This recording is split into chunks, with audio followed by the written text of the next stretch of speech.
I had to sleep with my sister to prove to my parents that she was obsessed with me.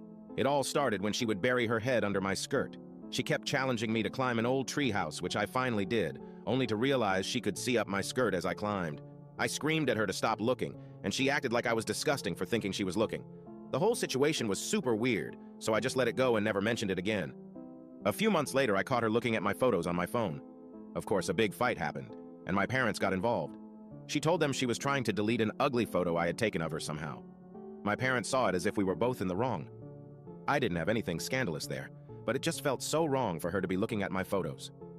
2 years later, when we were moving to a new house, my sister and I found out we would be sharing the same bathroom. My sister acted annoyed, but I could see the smile on her face. She never knocked when I was in the shower. Instead, she just tried to see if the door was locked. Eventually, the inevitable happened. I forgot to lock the door, and she barged in. Fortunately, I was still dressed. I told my parents about it, and instead of the solution being that she should knock, the solution was that I should use the guest bathroom downstairs. Just when I thought it couldn't get worse, it did. A few nights ago, after a family barbecue, I went back to my room and noticed that the pants I had changed out of before everyone arrived were out of the laundry basket and on the floor. When I got up to do the laundry the next morning, I realized that the underwear I was wearing with those pants was missing. I wanted to scream my sister's name and storm into her room, but it would be pointless. The idea of confronting her about it and her trying to manipulate me again was so exhausting that I simply didn't say anything. I knew my younger sister was guilty, but I had no concrete proof, and I was sure that if I confronted her or told my parents, she would just try to manipulate me again and make me feel crazy. As I suspected, a few days later, I noticed that some of my white and black underwear were missing from my dresser. But this time, I didn't say anything and acted like I didn't know anything. The next part of my plan was a bit sneaky, as I suspected.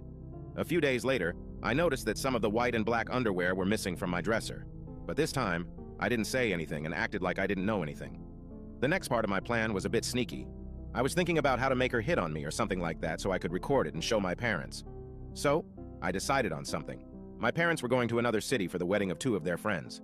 That day would be perfect to put the plan into action, so the day arrived.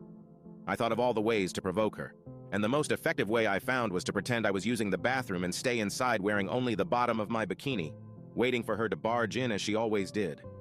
As expected, she broke in through the door as usual, but I didn't expect the reaction she had. She stood there staring at me as if she wanted to pounce on me, like a wolf looks at its prey defensively, but at the same time with a scared expression. This time, I did it differently. I didn't scream. I didn't move away. I didn't make a scene.